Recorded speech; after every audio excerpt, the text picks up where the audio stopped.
Welcome back to another episode of Franchise Nutrition Fitness Podcast. My name is Ryan. I'm a registered dietitian and a dietitian nutrition certified coach. Normally, Matt Sells would be right here telling you all of the things that he is. But unfortunately, Matt wasn't able to record today. So we decided that we're going to be able to throw out one of our old episodes that we haven't put out here before. So bear with us as we're in the infancy of our podcast recording. If you haven't already, go back and listen to the other episodes of Franchise Nutrition and Fitness Podcast and share them with your family and friends. Maybe they listen to something different on their favorite podcast platform that we're not on. Let us know if we're not on there so that we can go ahead and migrate our stuff over there. Otherwise, you can sign up for your free meet and greet at franchisenutritionfitness.com. You can also send us questions or comments about previous episodes. We're happy to answer them, and we'll get back to you as soon as we can. Otherwise, let's go ahead and move into today's topic. Hey, what are we talking about? We're talking about if you're ready to change. Are you ready to change, and how to ensure that you are ready to change? Because just because you have a goal doesn't mean that you're necessarily in that mindset yet to get there. Yeah, exactly. And this happens with everybody throughout time. There's a big thing like, oh, I lost my motivation. It's not necessarily always about just being motivated. It's kind of like, how determined are you to reach a goal, and have you set yourself up for success? Absolutely, and understanding what stage of behavior change you're in. Some of our audience may have heard of it, but I'm a huge fan of the Transtheoretical Model, or the stages of change model for behavior.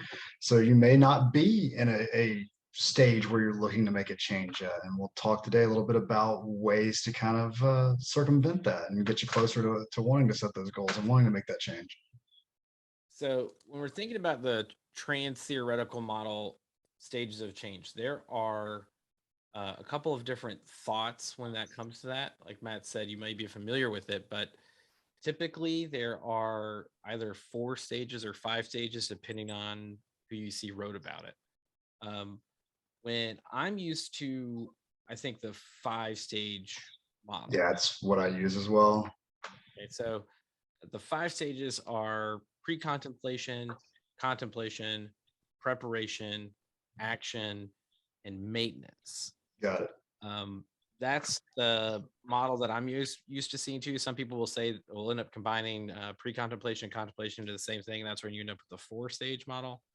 But just kind of quickly walking through what that looks like, and have it pulled up over here.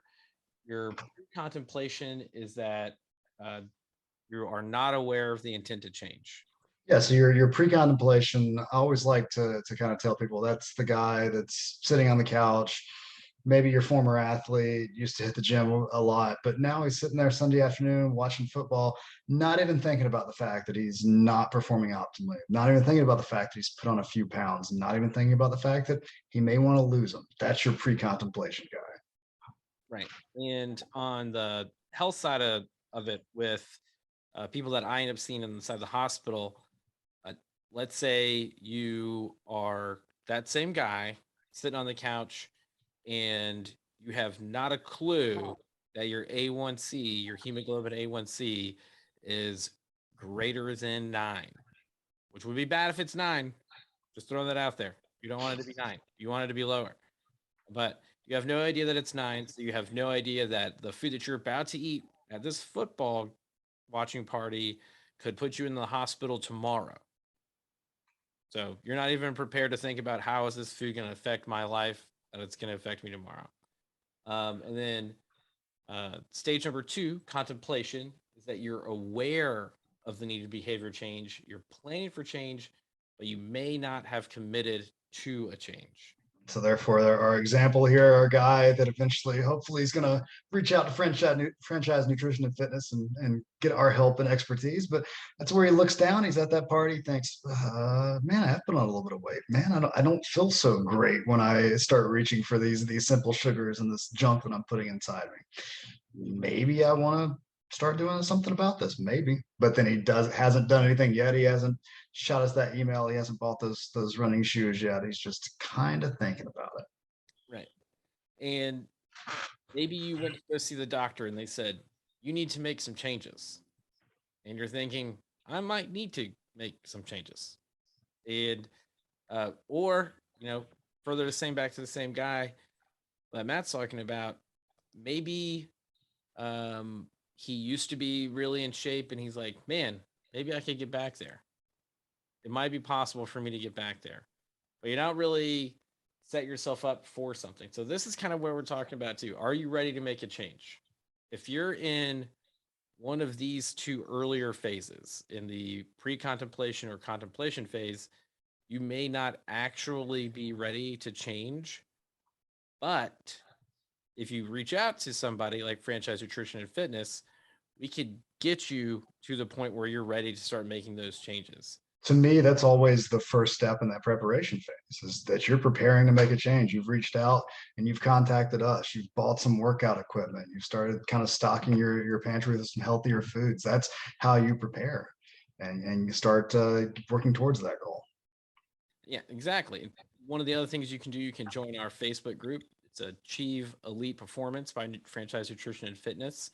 You see other people that are working their ways to achieving their goals, and you can follow along with us as we're working towards our own goals. So you can see kind of what other people are doing and get maybe some ideas for yourself. Um, then when we move further in the next stage of change, the preparation phase, is that you're planning to make a behavior change and you're committed to following through. So this is people that have already signed up with Franchise Nutrition and Fitness. And if we're using our previous model that we've been talking about with this guy that's was at this football game, what would be his next step, Matt? So I mean, it's asking us for our expertise. It's like I said, buying that equipment, those clothes, that food. So actually setting himself up for success, sitting down with that plan that we've collaborated on together, and going, okay, this is how I do it. This is what my Monday looks like. This is what my Tuesday looks like. Because those who fail to plan to fail. One of my I hate inspirational sayings, but I'll make an exception for that one, because to me that's perfect. If you don't know where you're going, if you don't have that roadmap laid out, you're not going to know when you get there. So this guy, he's jotted everything down. He's got his clothes sitting out in the morning when he gets up, so he doesn't have that obstacle when he's about to go to the gym. All that good stuff, making all those plans and preparations. Right, exactly. That's kind of the bigger thing. If you listen to our last week's episode and you created yourself a beautiful, smart goal and you're working towards that, this might be the phase that you're in. You might be right here. If it is a smart goal and you set all those things up, it was specific, measurable, action oriented, uh, we say Realistic. timely.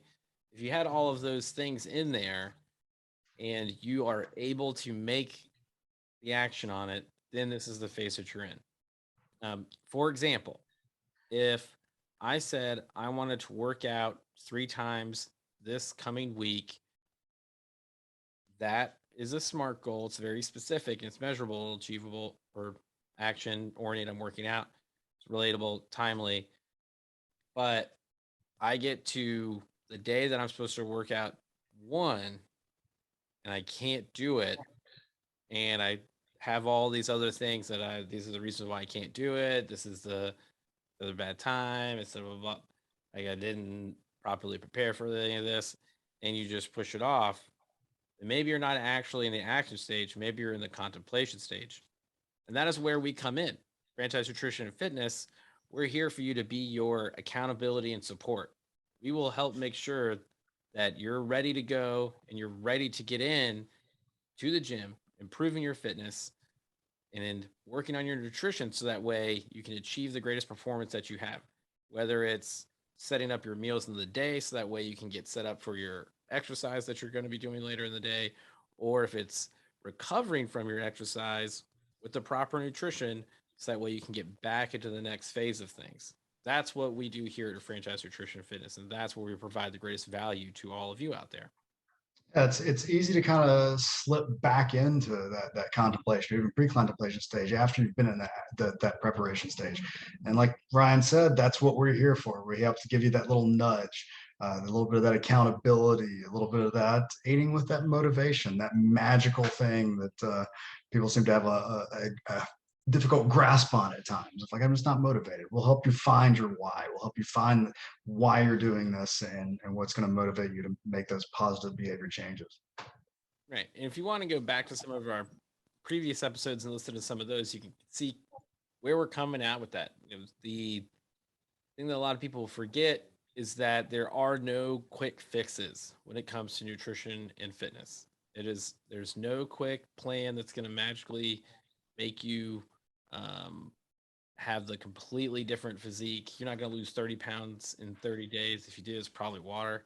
But really, most of the people that are going to be losing substantial sums of weight and keeping it off are people that are able to keep up with these action items over a long period of time. And that's a month, 3 months, 6 months, a year, so on and so forth. It's really long term keeping up with behavior and creating behaviors and actionable items that you can continue for a lifetime. Absolutely. And I think that's where people end up a lot of times sabotaging themselves. You get to that action phase and we're, you know, people by habit, we want instant gratification. If I went from doing nothing, now I'm working out 3 days a week. Now I'm prepping my food according to what Ryan told me to do. Like it's been a week. Why have I not lost a bunch of weight? And then you fall off the wagon. You go back to that contemplation and go, oh, I'll start back next week. And then you're like, whatever. And you go back to that pre-contemplation. So like you said, it's the sustainable habits. Like you didn't create these bad habits you got into overnight, and you're not going to create these good habits that you're getting into overnight. You're not going to see instant results, unfortunately, because you didn't start seeing negative results in a short amount of time. It's going to be the same thing with those positive ones. And a lot of times it's celebrating those small victories. If your goal is weight loss, okay, that's great. But what if the scale is stagnant for a couple of weeks? Well, what else are you going to celebrate? Well, I can take circumference measurements. I can say, okay, well, I lowered my A1C if I had a doctor's appointment. I can say that I have more energy. I'm sleeping better. I'm breathing better. Just my mood's better. There's a number of different things, and I think a lot of times we get so fixated on that one goal. We don't really fixate enough on okay, those like kind of other tertiary victories that we have around that main goal. Right. And that's kind of the bigger thing, finding success in the effort. That's really where success is. It's not necessarily the end point. I always think about Michael Jordan. Guy got a lot of rings. He didn't win every single game out there. He didn't make every single shot that he ever took. He didn't successfully steal the ball 1,000 times, or probably did. But I'm just talking about, we're looking at I'm just extrapolating random things here that he did that he's amazing at. But when Ryan goes to sports other than football, like he really starts trying to have to grasp the different stuff. and I got to use stuff that's not pro wrestling related because those stats don't necessarily mean anything. Speak for yourself. The number of titles I've held mean everything. Hey, I'm just saying, Ric Flair may have won the title 16 times, but there's so many people that won the title like 10, 12 times in a way shorter span of time. So it's a little bit questionable how to hold the title. But either way, it's better if, you could sell out Madison Square Garden time over time and not have a title. That's kind of You're much better with your pro wrestling analogies than you are your basketball. So yeah. Hey, we can talk about baseball if you want to do that. How many times I'll just make this reference. The Hall of Fame hitter has a batting average in the 300s. Yeah, if you go 1 for 3, yeah, or 3 for 10, yeah. If every 10 times you do something, you fail 7. Yeah, you're a Hall of Famer. Like, it's not that he's hitting a home run at those times, right? That guy. So you were thinking about weight loss, thinking about achieving numbers in a lift or anything like that. When you're cross-reference into baseball, that 300 is getting on base. That's successfully making it to first. We will set you up to bat better than 300 as a client with Franchise Nutrition and Fitness. You're Hall of Fame bound. So yeah. And so thinking about success, Matt was talking about you want to lose weight, you see it stagnating there, finding success in other ways. Remember, it's not necessarily that you are hitting home runs every time you get up there. Every time you step on the scale to check yourself that you've lost X amount of weight.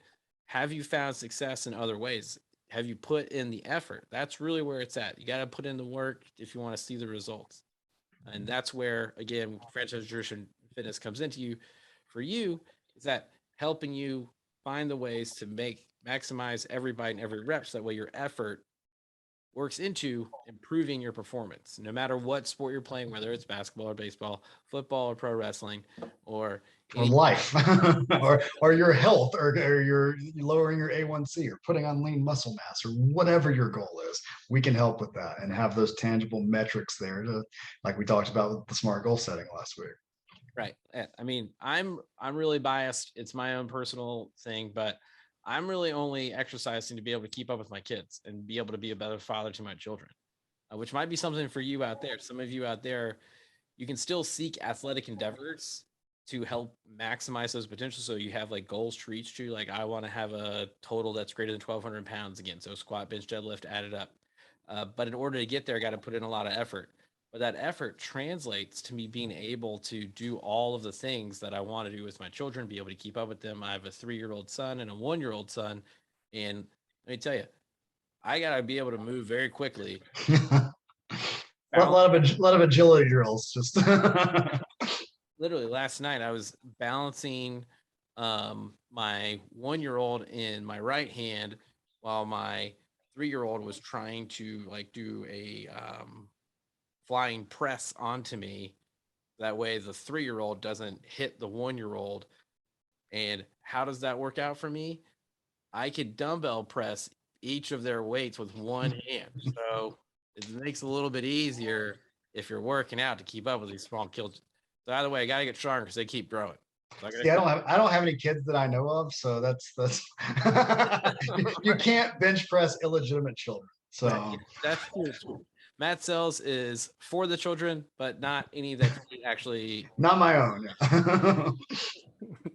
But I think that's it for us today. Another wonderful episode of Franchise Nutrition and Fitness podcast. So if you guys have any questions, like we said at the beginning, feel free to go over to franchisenutritionandfitness.com, scroll down to the bottom, get it on the contact us link, and send us some questions that you have, or maybe some rebuttals to answers or things you wanted to add to our conversation. If you want to get started with Franchise Nutrition and Fitness, sign up for your free meet and greet. We're always available there. You can find the times that are available that best fit in your schedule. And any smart device that you have that can run Zoom, we'll see you there. Either way, maximize every bite, maximize every rep. FranchiseNutritionFitness.com.